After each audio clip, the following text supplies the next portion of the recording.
I didn't know that my rib was broken when I was shooting it, but apparently, like, I don't even know when exactly it broke or how, but I know that I injured it before during a rehearsal. Then I just kept running through, and the guy at the beginning always kept lifting me up and kept putting more pressure on my rib. And by the end of it, 2 days after the shoot, I found out that my rib was fractured, which is like a small break. And then I couldn't move for about a month. It swelled up 2 days later, which was very strange, but I think that's how it happens sometimes. But yeah, I think had I known my rib was fractured, I wouldn't have done it. So thankfully I was completely ignorant. It started, I was working as a writer, and I went to LA for Grammy week. And you know, I was like, new girl in LA, don't know that many people, was invited out to some parties, and I was just, I don't know, I was like, how do I dress? What do I wear? I'm usually pretty casual, pretty sporty, but I'm going to these like fashionable parties. And then I just looked in the mirror and I was like, man, I wonder what it would be like to have a mohawk. Like, totally changed the subject. I just started getting distracted and playing around with my hair, and I was like, what? I didn't want to shave my hair, so I turned it into this sort of version of a mohawk, and I really liked it. And then I walked out. I went and ended up going to a couple parties that night with my hair like this, and it was like the talk of the whole night. And I was like, cool, I'll keep this. And then I kept doing. I mean, it started out very like, I have very curly hair. It started out super messy, like it's a little slicker now. This is sort of a messy slick version. It's like a hybrid. I just like kind of threw it up into this curly mohawk, and nothing was slick. And then it slowly has been evolving over time, and I have all these different versions of it.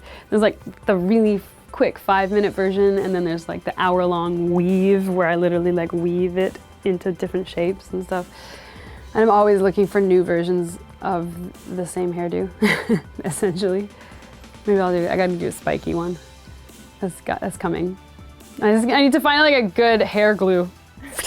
As long as I can dance in it, that's good. But I change a lot. Like, I go through phases, and I definitely have been going through a very like vintage Versace jacket phase with like my Reeboks and stuff like that. I don't know, I love Reeboks. I'll probably be in this phase for a while. But then I also have like, it really depends on the day. Sometimes I wake up and I'm like, today I just want to wear all black, you know?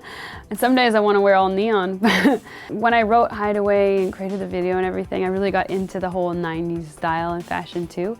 But that's also been changing, because I really love old-fashioned like 1940s looks, and I love fusing completely unexpected things together to create my own sort of styles. And I'm starting a fashion line soon too. I just really love to be experimental with fashion. It's kind of like it's like I make my body like a canvas, and I just kind of create my own art with clothing out of it. It's like another creative outlet for me. So I feel like it's just gonna be ever evolving, never changing.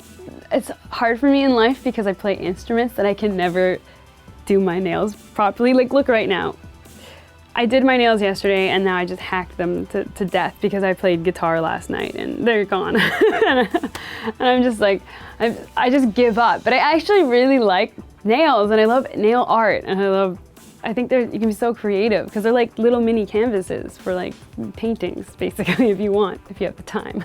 It's not about the nails necessarily. What I liked about that photo was there was something very ambiguous about the emotion coming through it. And I felt like whatever I was feeling when I looked at my face, I'd sort of see that emotion in my face somehow. So I felt like that face gave a whole bunch of different emotions depending on the person who was looking at it and what they're feeling. And I liked that about the photo. I get really artsy, and I was like, there's just too much going on in this, and I couldn't figure out what, and so I just erased my body, and it was left with hands.